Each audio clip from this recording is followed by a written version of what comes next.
Oh, thank you.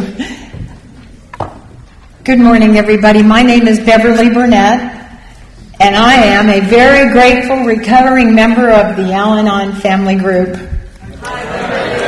And once I get my breath, I'm going to tell you I'm really grateful to be here, and I am so humbled, and I feel privileged to be a part of this amazing convention. And it's already been mentioned, it looks like it is smooth as glass, but underneath the water they're pedaling like crazy.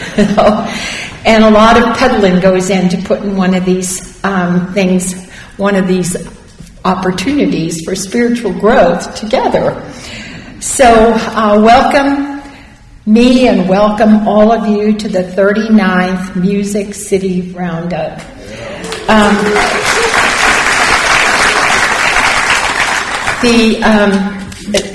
I just had an amazing good time. Thank you, Diane, so much for contacting me and giving me this incredible invitation. She saw me a few years ago and said, "Have you ever been to the Music City Roundup?" And I said, "No." Well, then COVID happened, and, kind of our lives got erased for a couple of years. And all of a sudden one day, Diane called and said, "Remember?" And so here I am, and I'm really thrilled to be here. So Peg has been wonderful. Like she said, we've got a lot of things in common, and it's been fun to get to know her and have made a brand new friend. And Steve, thank you so much for all your hard work. My husband and I have known Steve way a long time ago. So there's old friends and new friends, Juanita and Tom. I've known them since a long time ago. And what is the really fun part is to come and, especially after this long period of isolation, and as everything was coming together, I stepped out my front door in my pajamas on February 21st or 24th and slid down my sidewalk and fractured my hip. So I have been, even more isolated, but not really, because what happened is I got to see how Al-Anon and Alcoholics Anonymous really works. And I was in the hospital for 2 weeks, and when I got home, my son flew in from Oregon and spent 5.5 weeks with me and took really good care of me. And I'm going to tell you a little bit more about that, hopefully, as I go on. But what the Al-Anons in I have two groups, but my main home group, what they did was put together a meal train, and every day at 5 o'clock, somebody knocked on my front door, brought me food, and stayed for a little mini meeting. So I really wasn't all that isolated. But I've enjoyed myself. I've enjoyed the speakers. Jimmy, even though he lived in New Jersey and I lived in Chicago, we lived in the same neighborhood, and I so did relate to him. And, Katie, if you're here, I just want you to know I did it sober. There is not any difference. In fact, I went upstairs, and at 10 minutes after 9, I called my sponsor, and I said, "Turn the television off. I have to talk to you." Anyhow, but I thought, oh my God, once the alcoholic is sober, and the Al-Anon, we are so much alike. But the funny part is that all of that crazy stuff, I can do it without alcohol. And thank you, Jack. A really fabulous Al-Anon message yesterday. So thank you for the goodies in my room and the hospitality. And I'm just full. Thank you. So my job up here today is to tell you a little bit about what I was like, what happened, and what I think I'm like today. I think I'm pretty great. I think the 12 steps and 12 traditions and a sponsor and 100 million thousand meetings have put together kind of a nice person, and far different from the lady who walked in this program. I have been an active member of my own recovery since February 9th of 1981.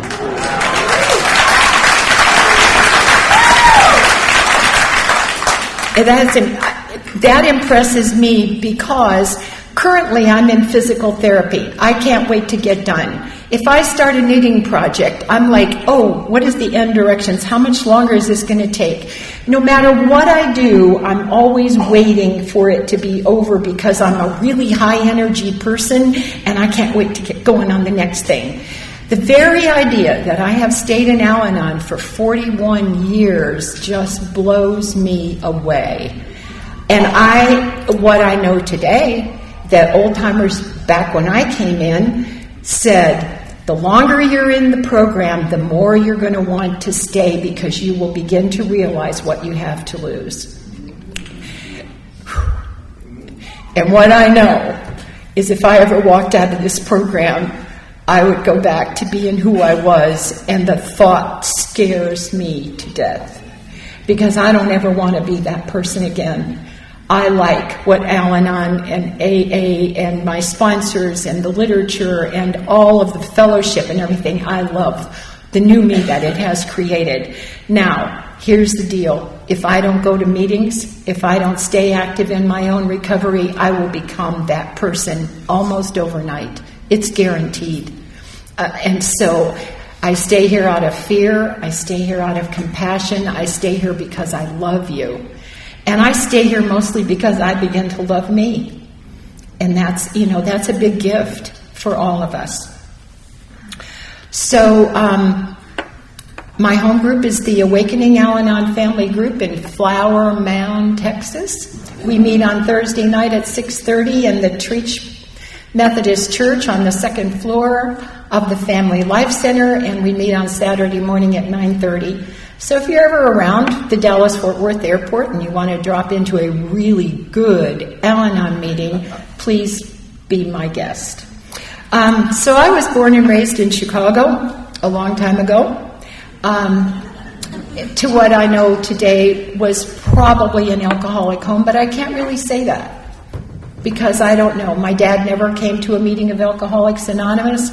He never stood up and got a desire chip. But what I know is that after being here, I know that my father was deeply affected by the disease of alcoholism, and he drank a lot. What I also know is that my mother reacted to every drink he ever took. So I was exposed to that from the day that I was born. And alcoholism seeps into our pores.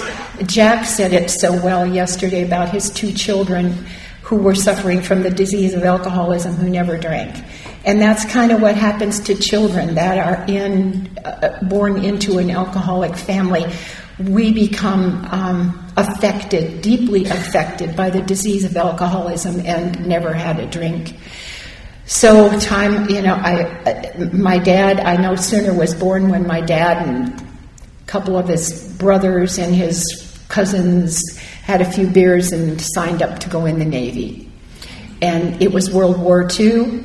And off he went for 2 years, and my mom went to work making, I think, B-27 bombers or something like that. And I got to stay home with my grandmother. And the only recollection that I have of my grandmother is I was sitting on her lap. It was a rainy night, and I watched the rain come down the window. And what I remember about that one very specific moment in time, I was probably 2, is I felt loved and protected. And I think that's an interesting feeling to remember from a 2-year-old, that you felt loved and protected. And throughout my life, until my grandmother died, I always got that feeling from her that I was loved and protected. And then after she passed away, I never felt it again until I had my first sponsor in Al-Anon, and she made me feel loved and protected. So my dad come home. He always went to work. There was a lot of drinking. I lived in a neighborhood in Chicago where there was a bar on 3 corners and a grocery store on the 4th corner. And I remember being able to go into those little bars, and they'd give me a little bag of potato chips and say, now you sit there and be a good little girl. And then all of a sudden we would go home, and my mom and dad would start to fight, and I could go on with that, for the next 18 years. But it was exactly the same all the time. I don't know for sure that I ever felt like I caused the problem. I never felt like if I did anything better, maybe it wouldn't be like that, but I know that I followed the rules. Because if I didn't follow the rules, there were consequences. What I didn't know then that I know today is that my mother was affected by alcoholism. Not only my dad's alcoholism, but her father's alcoholism. And I have a little coin purse that was my grandfather's. And he died at a really early age, 45, 46 years old. There's a little tiny obituary in there, and all there is the day he was born and the day he died. And there's a couple of little corroded coins in there. I think it's a penny and a dime, which back in the Depression days was kind of a lot of money to have in a little purse. But what that told me was there was nothing else to be said about it. You know, when you have the life of an alcoholic and you're in the progression of that disease, you're born and you die. And there's not much else to say, and there wasn't about my grandfather, obviously. So we celebrated a lot. We've celebrated birthdays, First Holy Communions, confirmations, funerals, weddings, 4th of July, St. Patrick's Day, and April 27th. It didn't matter. They were just ready to drink anytime. My dad, I remember, was the guy next door was building a boat in his garage. And they'd all go over into Ollie's garage, and they would be sanding and painting and drinking, and there's a galvanized tub out there with lots of beer in it. And my dad spent a lot of time in Ollie's garage, and finally one day the boat was done, and we had a big picnic in the backyard. I caught on fire reaching for a hot dog bun, and they rolled me in the grass and sent me home and told me I should behave myself. And the next thing that they realized is they couldn't get the boat out of the garage.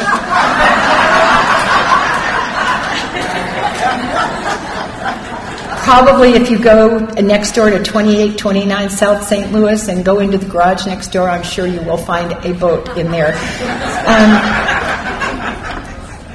So my father went, like I said, my father went to work every day. I was 7 years old when my sister was born, and I didn't like the idea of having a sister. And so when they brought her home, my first idea was take her back wherever she belongs, because I was in competition. What I didn't know, I was in competition for the love of the family, and if that was going to stand in the way, let's just get rid of her. And then there were presents and packages, and everybody was oohing and awing over my little sister, and it just made me, I didn't like her. I did not like her, and she suffered severely because I didn't like her. I tortured her because I didn't like her. But that is also kind of, the way that it goes. My dad drank, my mother reacted, then my mother beat me up, and then I would pull my sister's braids or do something to her. And then when my brother came along, she had an outlet for her frustrations. And it's just the way that it goes. So 3 years after my sister was born, my brother came along. It didn't bother me whatsoever. I made sure that I was never in that house when I didn't have to be. I found places to go, watch Little League baseball games, hope and pray that somebody would invite me for dinner so I could have dinner somewhere else but in my own house. And that happened frequently. I got to stay places, and I never knew what the difference between their house and my house was. But what I also knew is I never felt really good. I never brought people home in my house because I didn't know what my mother would do. Sometimes the floors were paste waxed and full of newspaper, and the sofa was full of plastic, and we couldn't sit in there, and kids were supposed to be seen and not heard. And it wasn't a safe environment, and I always felt embarrassed because on the days that I did bring somebody home, there would be some kind of an outburst, and then I would feel such humiliation and embarrassment. So when I was about 8 or 9 years old, we moved to the suburbs, and that was to get away from alcoholism. Now, it was never called alcoholism. It was get away from Uncle Jimmy, get away from the cousins, get away from the bar on every corner, but it was never called alcoholism. But my mom knew that if we could move from Chicago to Westmont, that we would be okay. Now, what I know today is that we had the family disease of alcoholism, and it's a progressive disease. And when we went out of Chicago and went to Westmont, we packed that alcoholism up right along with the furniture and moved it to Westmont. And for some reason or other, that surprised my mother.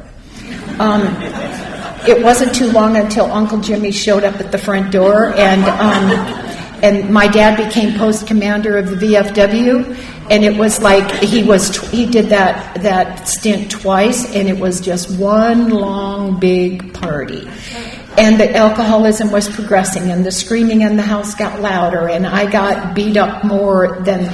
But when my grandmother was there, she would say to my mom, "Sylvie, don't hit her again."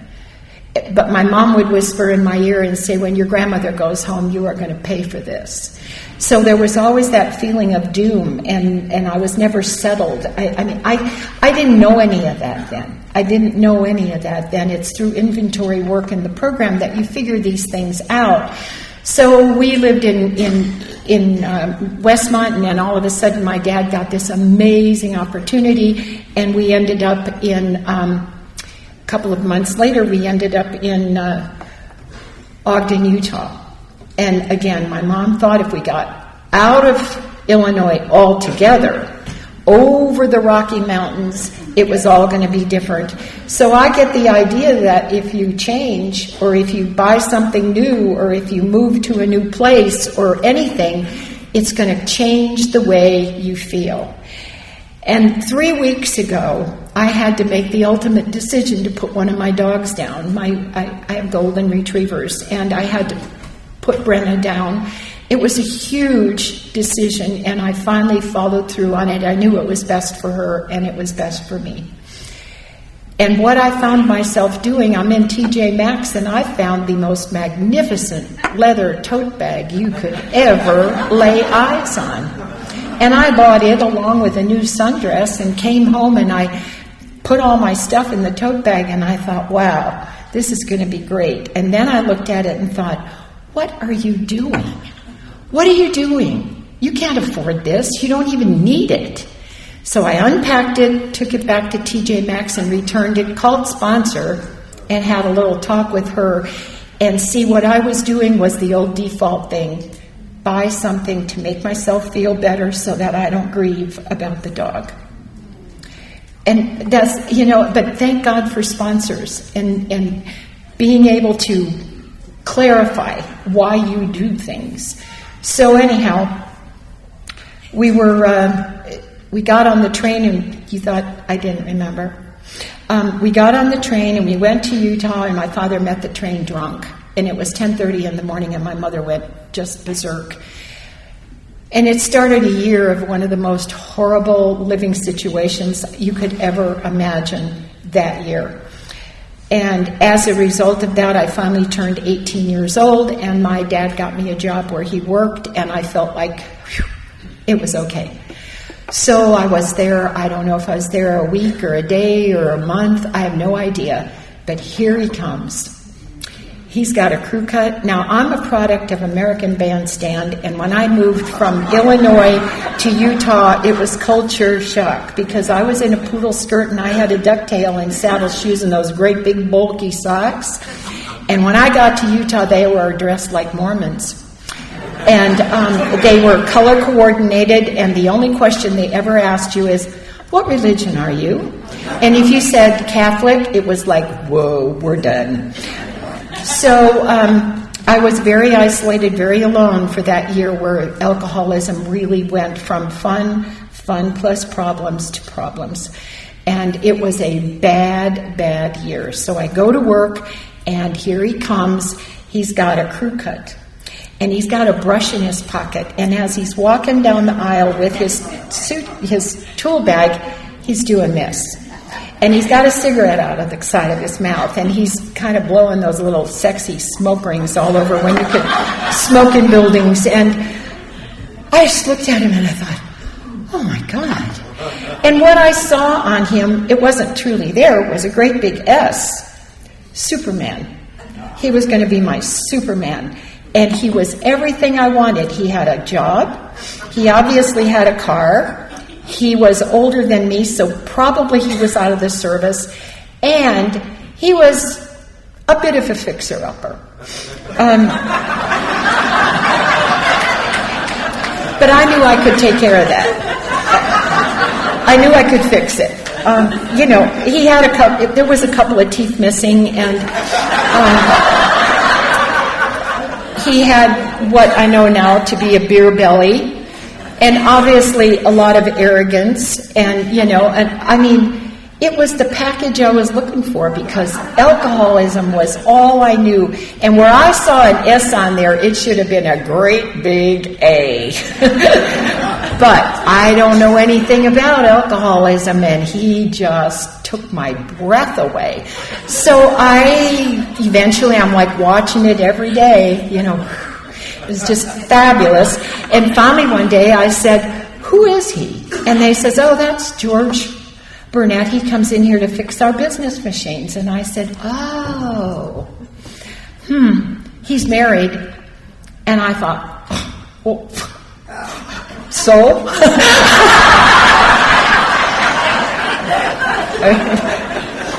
And then they prefaced that by saying, but it's only been 6 months and apparently they're not getting along too well.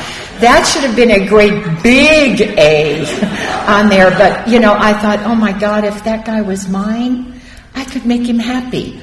And so he come in and out and in and out. He's with her, he's not with her, he's with her, he's not with her. And, and I'm just like, oh. I didn't drool exactly, but close. And so all of a sudden one day he comes into this little cubicle where I worked, and he brushed up against my hair and he said, "I'm officially separated from my wife. Would you like to go on a date?" And I was like, yes, of course, yes. So I didn't know that I was a rebound romance. There's a lot of that going on in the rooms of Al-Anon and Alcoholics Anonymous, but that was me. I was the rebound romance. I was the 13th step.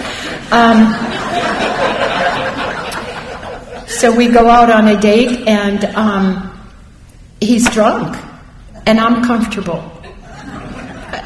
If he hadn't drank, I'm going to tell you what, I went out with a guy named Danny when I was in high school, and Danny picked me up at school in a clean car. He did not smoke. His ashtrays were clean. He was there exactly on time. We went to his house. He played classical music and was going to teach me how to play chess, and I could not wait to get out of there. So, anyhow, George was more creative than that. A lot of times he didn't show up from a date, and he would say the magical stuff, and I'll never do it again, and I promise, and I don't know what happened, and I don't know what happened, and and it will never happen again, and I can't even tell you on both hands how many times it happened, but I believed him. I believed him every single time he said, "I don't know what happened." Later I was to have 2 alcoholic children, and their swan song was, "Mom, I don't know what happened." So if you're sitting here and you have an active alcoholic in your life and they tell you they don't know what happened, believe them, because it's the truth. They have no idea what happened. So he would tell me, "I don't know, we went for 1 beer and I was going to go home and take a shower and come and get you, and then Mary and Bill are throwing us out of the keg and it's 1 o'clock in the morning and I'm so sorry." And I'm like, I thought there's something wrong with me. So I'm trying to fix it up, dye my hair a different color, lose 10 pounds. It was easier back then. Put up, new clothes. Fix something up on the outside to change the spiritual malady that I had going on the inside. And with all that, he lost cars, didn't show up, it was the typical alcoholic nightmare. I married him a year and a month later. And he died on March 10th, 2018, with 37 years of continuous sobriety and 58 and a half years of marriage.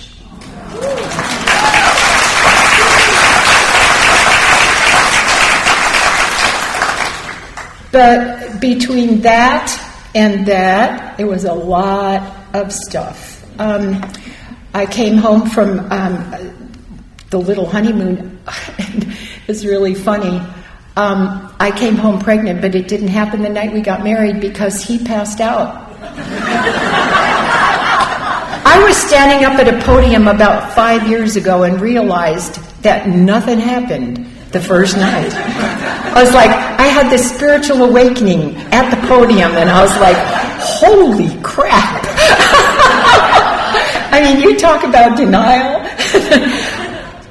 But the next day, we made up for it. And 9 months and 2 days after we were married, I had our first child, and I had absolutely no idea how to take care of a baby. I didn't know how to take care of myself. The first day we were married, he didn't come home from work. I set up a pattern of calling him on the phone and saying, when are you coming home? And first time it was loving, I'll be there in a little while. Next time it got a little harsher. The third time he said, don't call me again. But I don't learn. I'm not a quick learner. So for 20 years I did that over and over and over. And I got called names. And in our ODAT book it says, if they call you a tree, are you a tree? But I didn't know that I wasn't a tree. I believed what he called me when he was in, the throes of his alcoholism. A lot of times he would fall asleep. I thought he fell asleep on the sofa. He passed out on the sofa. I thought there was something wrong with me. Why wouldn't my husband want to come to bed with me? So I was carrying the progression of the disease of alcoholism. I was being deeply affected by it, and I didn't know what was wrong with me. I was screaming at my children. 2 years after the oldest one was born, the second one was born, and I was, there's no other way to say it, I was restless, irritable, and discontent, and I had no idea what was wrong with me.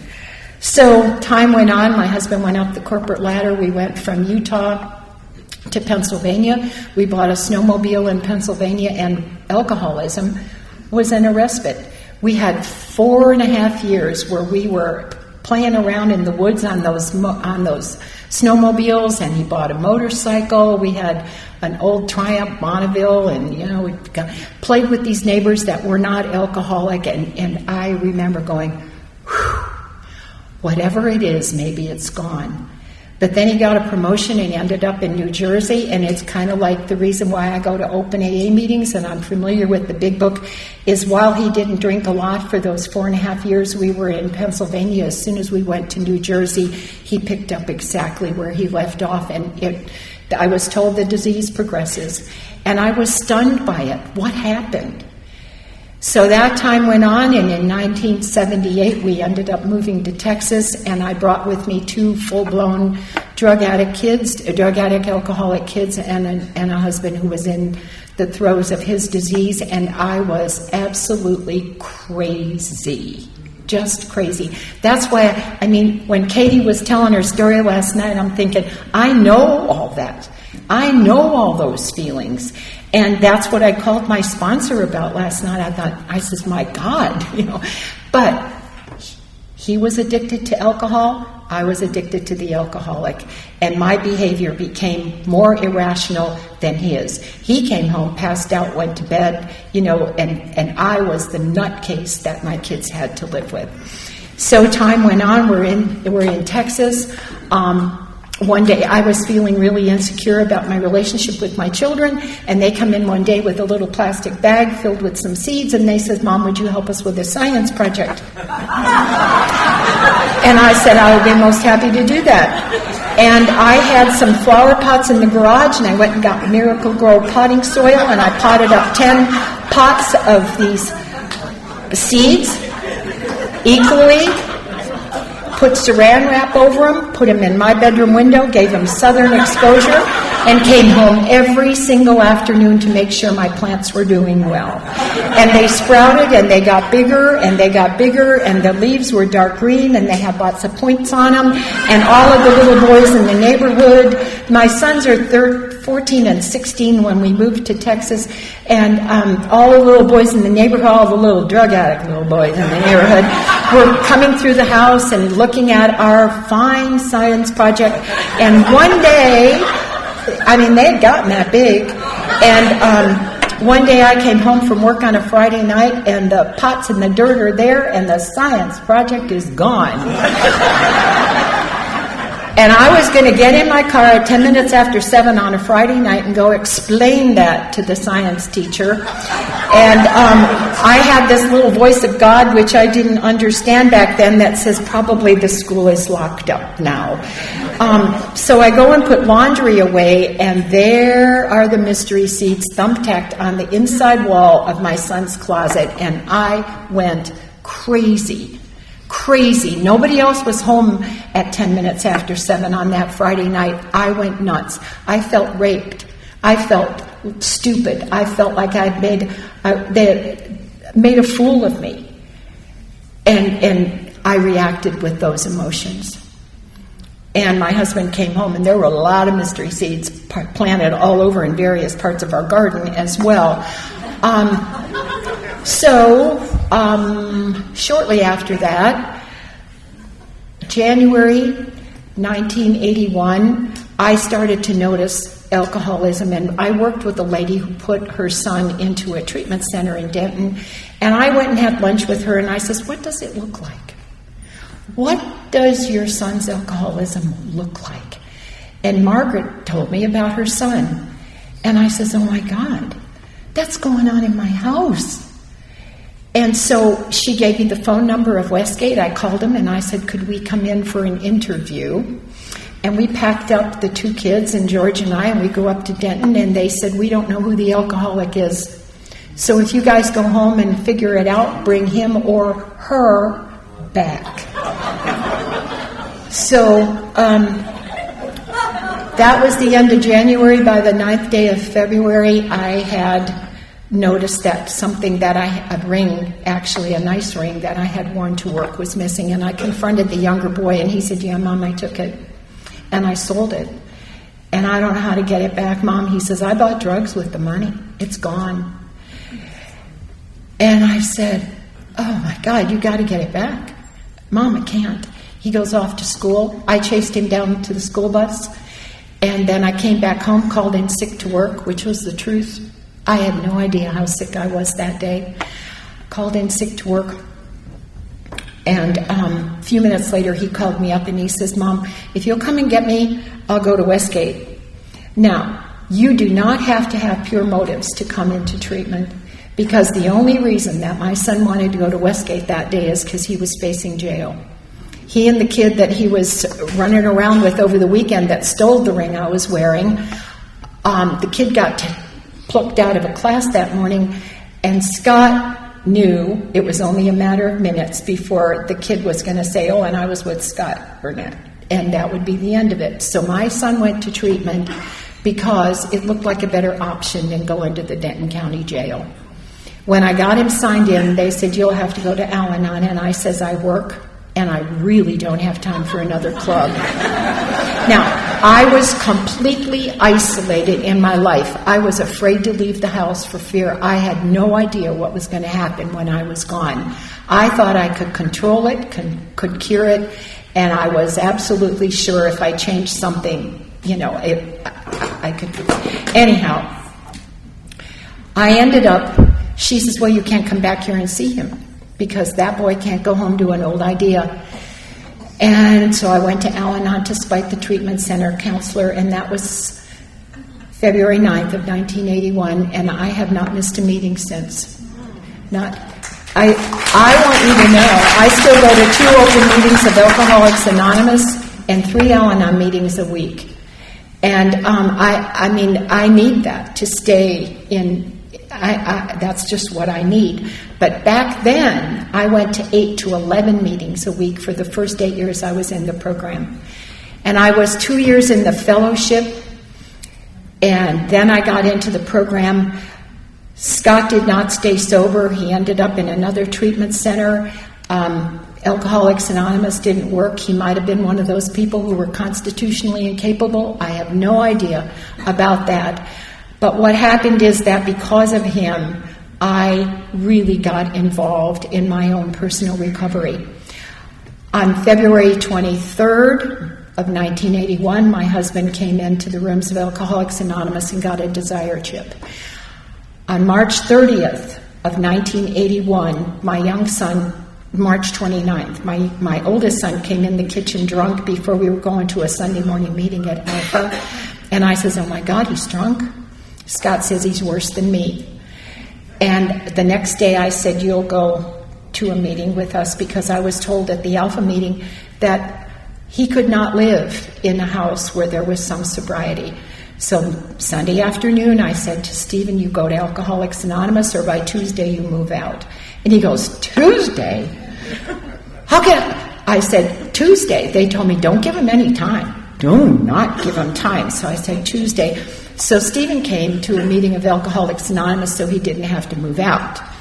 And I was standing in the doorway that night, and I watched Scott nudge Steve, and Steve stood up with a Coors hat, tequila t-shirt, holy jeans, and titty shoes, and he got a sobriety chip. And on March 30th of this year, my son Stephen celebrated 41 years.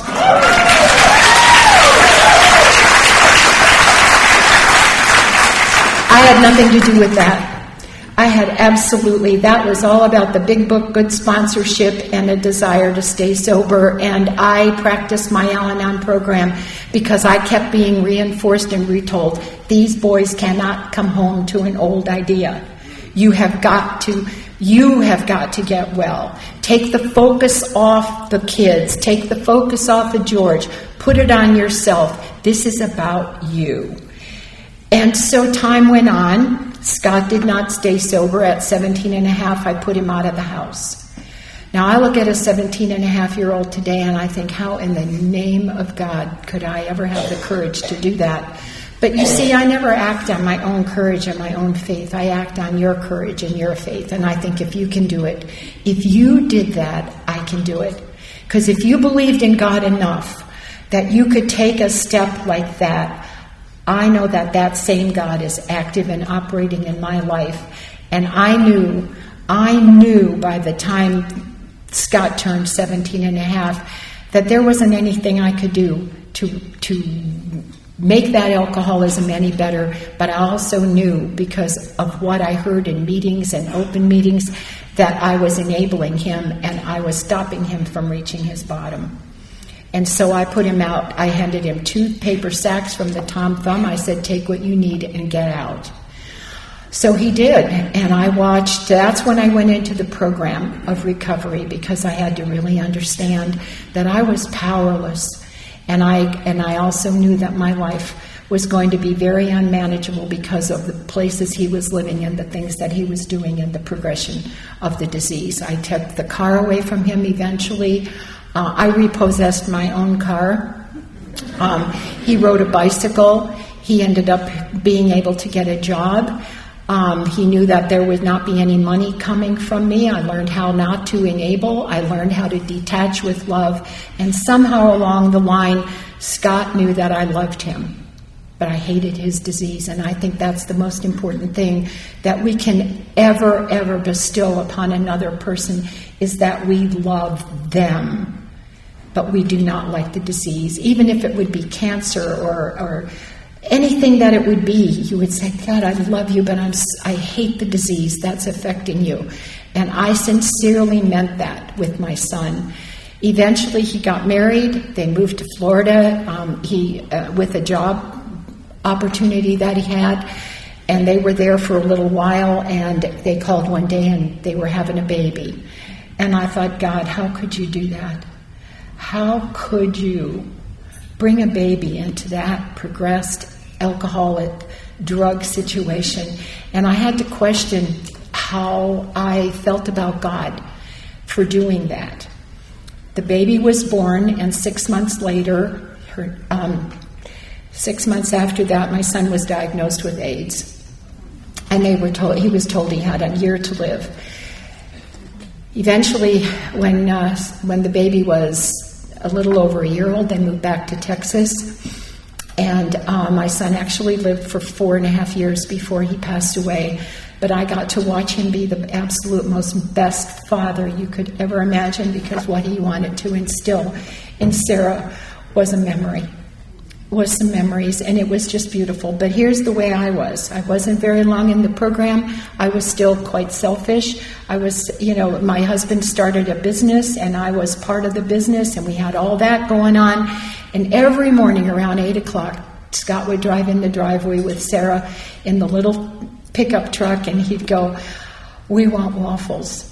And I can remember there would be some days when they would pull into the driveway, and I'd look at my husband and I'd say, "I don't have time for this today." And my husband said, "You better make time, because our time with him is short."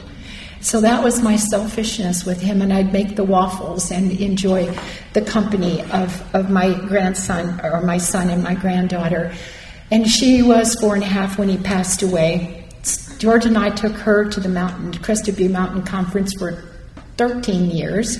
She got exposed to the recovery process of Al-Anon and Alcoholics Anonymous. She got exposed to the love of the fellowship. And it was just a wonderful experience for her. When she turned 16, she says, "I don't think I want to go anymore," so we took the dog. And as a result of that, today, she isn't drinking. She's not going to a program, but she has found a God in a different way. And she came to me and says, "Nanny, I'm an alcoholic." And she wouldn't have known that about herself if it wasn't for this exposure. And it wasn't like I ever tried prying it down, shoving it down her throat. George and I just lived our life. So time went on. Stephen ended up with a divorce. George was diagnosed with COPD. Life goes on. There are always challenges. And I would call my sponsor and I'd say, "This is what's going on."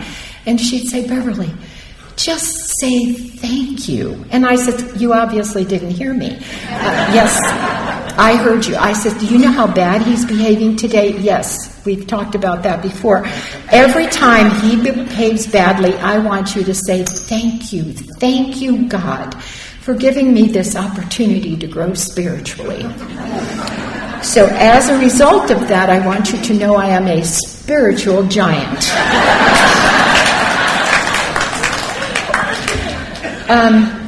Somewhere along the line, George was diagnosed with this COPD. He was smoking 4 packs of Marlboros. All those cute little smoke rings he was paying a price for that. 1985, he was diagnosed with COPD, and that too is a progressive disease. And what I got to do as a result of this program is not to allow his illness to affect my life. But when you're living with somebody who has an illness, no matter what it is, your life shrinks at some level. And as time went on, we had to finally get rid of we disposed of our business, and the last 5 years of his life, we could go to the movies. My sponsor would say, "Do something that you two enjoy doing together." So we'd go to the movies, and then all of a sudden he didn't have enough oxygen, and he said, "Bev, I can't do this anymore." He said, I'd park right in front. He couldn't get in to wherever the movie was. He says, "I can't do that anymore." And then it was restaurants. He says, "I can't make it anymore. I can't get in here. If there was a smokehouse, the smoke." Anyhow, and I'd think, okay. So I'd call the sponsor, and I'd say, "We can't go to movies. We can't go out to eat anymore. What are we going to do?" And she says, "Well, figure it out." So I thought, well, that's a big order. So what I ended up doing, I said, I don't like football because of the whistles, and I don't like basketball because of the squeaky gym shoes, and I don't understand hockey because none of them have any front teeth. And so I said, baseball. I like baseball. And she said, "Good, figure it out." So I said to George, "I will sit and watch the Rangers baseball game with you every day." And he thought that was the greatest thing I could ever have given him. He was so excited about that. Every day he woke up to find out what time the Ranger game was going to be on. And then he'd say to me, "And get all your work done so you can sit in a chair." So we would sit there, and I watched baseball, and it was my gift back to him. As time went on, there's been times when my dogs, I had them registered for service work. I've done that. I've gone to meetings. I sponsor people. I have always had a sponsor. I keep step studies in my house. I still have 2 girls coming on different days, and we read conference-approved literature and AA literature, and I want them to have what I had. When I was new in the program, we didn't have a lot of literature. We only had a couple of pieces of our own literature. I was raised on the big book. I was raised on the 12 and 12. And so I'm trying to give back. My job in this recovery process is to give back what I have been given. And so I'm giving back to my girls what I have been given. And I love my life today. I'm respected in my home group. I never, who thought that this crazy screaming lady could have respect out of a community of people and feel the love and be able to give the love back. And so all through that, my husband ended up in the hospital for over 5 weeks, in 6 ambulances, in the house, out of the house, back in the hospital, high flow oxygen, ICU, regular room, ICU, regular room, high flow. I mean, it was just insane what was going on with him. And I would get out into the car, I'd go back and see him 3 times a day because I didn't live very far away. And I would get back in the car at night and I'd hang over the steering wheel and I'd say, God, I don't know what to do.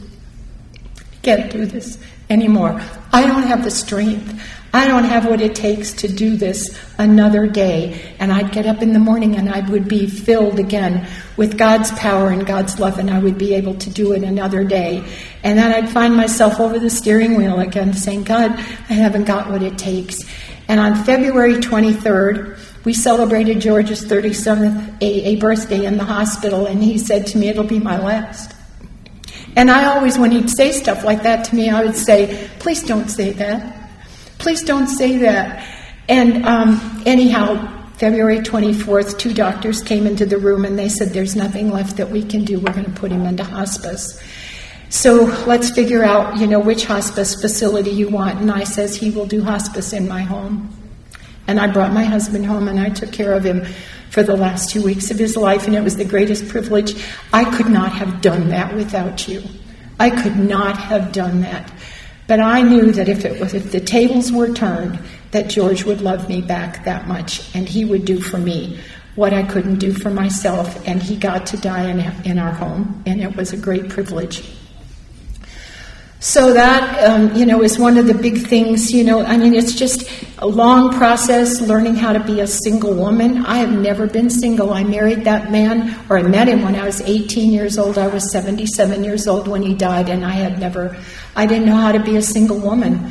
The day after he passed away, I went to the grocery store, and I stood in there and burst out into sobbing tears. I thought, I don't even know what kind of food I like. And it wasn't that it was codependent, we were interdependent. We had been together so long that we considered each other in everything that we did. We had a lot of problems. Please don't leave here thinking that we were Ozzie and Harriet, because we were not. But there were a lot of areas of our life where we were in total communication. There was never any hiding about the finances. I knew all the passcodes. I knew exactly what, everything. We communicated about purchases and everything. We fought like cats and dogs at some times, but there were things that were really important that we were able to always communicate with. And I'm going to tell you what, in 58 years of marriage, we fought about a lot of things, but we never, ever fought about money, because each of us respected the other person's opinion. So I get into the grocery store, I'm interdependent with him, as we are with being with somebody for that many years. I did not even know what I wanted to eat as a single person. And I'm single now 4.5 years, and I finally got it figured out. I think. Some of it anyhow. I'm enjoying being single. I miss having a companion. But I'm also enjoying this new phase of my life. And I don't know, do I have today? Do I have 20 more years? I don't know. But what I know is that because of the program and prayer and meditation and the things that I do in a ritual of every single day, my prayer every day is, thank you, God, for this day. Thank you, God. I'm going to be 81 years old in a couple of more weeks, and I am, aside from the fact that I fell, I'm vibrant. And I feel like I have a lot of life, and that is not the way that I would have been feeling had I not been in this fellowship and been in with your vibrance and your love and been filled up with God. When I got here, I had no idea what God was, and I looked at the steps and I thought, if I don't find this God, I am going to be truly in a lot of trouble. And the God in my family when I was a child was a punishing God that would always be out to get you. And yet I get here and I look at all the steps and they're all about God, and I thought, I don't know what to do. And in the ODAP book, somewhere in March, it says, somewhere down deep inside, I knew I was home. And I knew I was home the minute I walked into the Al-Anon program. But I didn't know how I was going to stay, because I absolutely knew I could not lie. You cannot pretend that you have a loving relationship with God if you don't. You can pretend you've done the first step. You can tell people, you can lie about doing the fourth step. You can tell them you've gone and sat and did prayer and meditation. Nobody's checking up on you. But if you go to a meeting and try to lie about a relationship with God, it's as detectable as going through security at DFW airport. So I didn't want to be a liar. I had been a liar, a cheat, and a thief, and I did not want to be a liar, cheat, and thief in my program. And I didn't know where to find God. And I tried. I really tried. I tried to find your God. I tried to find your God. I didn't know. I'd listen to your miracles. I'd listen to your success stories, and I thought, I don't know. And about the fourth year I was in the program, I was given a tape by a guy named Gene Duffy. And he had had a heart attack, wasn't out speaking for about a year, and he made his first talk in Houston, Texas. That's a conference called the Spirit of Houston, I think. And he talked about finding the evidence of God before the program. And I thought, that's not possible, because when I married George, I went to see the Monsignor. I says, I've made my first Holy Communion, I've made my confirmation, I know he's of a different religion, but I want to be married in the church, and I know how all that works. And the Monsignor said, we talked a little bit more about George and about his relationships and his marriage and everything else. And he said, I can't marry him. I can't marry you. You leave here, break up with him, go find yourself a nice Catholic boy. And when I walked out of that Monsignor's office, I threw away the Catholic Church and the God of my understanding, and I didn't care anymore. I was on self-will for the next 40 years, 21 years, until I came to you. So I was in a real dilemma. What am I going to do? And I listened to Gene's tape, and I thought, there's no way that there's evidence of God before I got into the program. There's just no way. I threw it away. I turned my back on it. There's no way. And for spite, because I do everything to spite you, I sat down one day and I thought, okay, I'll do it. And I found the evidence of God before I came into the program, and from that day till this, I know that I'm God's favorite child. But I'm going to tell you what one of my evidences were. So I'm 9 months and 2 days pregnant. I'm in labor. I have called the doctor. He said, yep, you're in labor. I want you at the hospital as quickly as you can get there. So I called George. I says, honey, would you please come home? I have to go to the hospital. Dr. Nelson says I need to be there right now. He says, I will be there in a minute. Does that sound familiar? So I hung up, and I believed him. And a couple of minutes passed, and I called back, and I said, really, this is serious. I am in labor, and you really do need to come home. And I could hear the employees in the office saying, George, go. George, go home. Yeah, I'll be there. I'm leaving. I got one more loose end to tie up. Do you all remember that? Okay, so 3, 4, 5 phone calls later, I'm, please. And all of a sudden, the Cream of Weaver milkman shows up. And he comes up, the front screen is full of box elder bugs, which are a big deal in Utah. And he's got the little wire container with 4 little bottles of milk. And he comes up the sidewalk and he looks through the bugs at me and he said, are you okay? And I said, no, I'm in labor and my husband's not coming home from work. And he says, I'm going to tell you what. He handed me the milk. He said, I have 4 little kids under the age of 5. If your husband isn't here in 10 minutes, you are going to the hospital in a milk truck. And what I realized is that God dressed up as the Creamer Weber milkman that day and came and got me.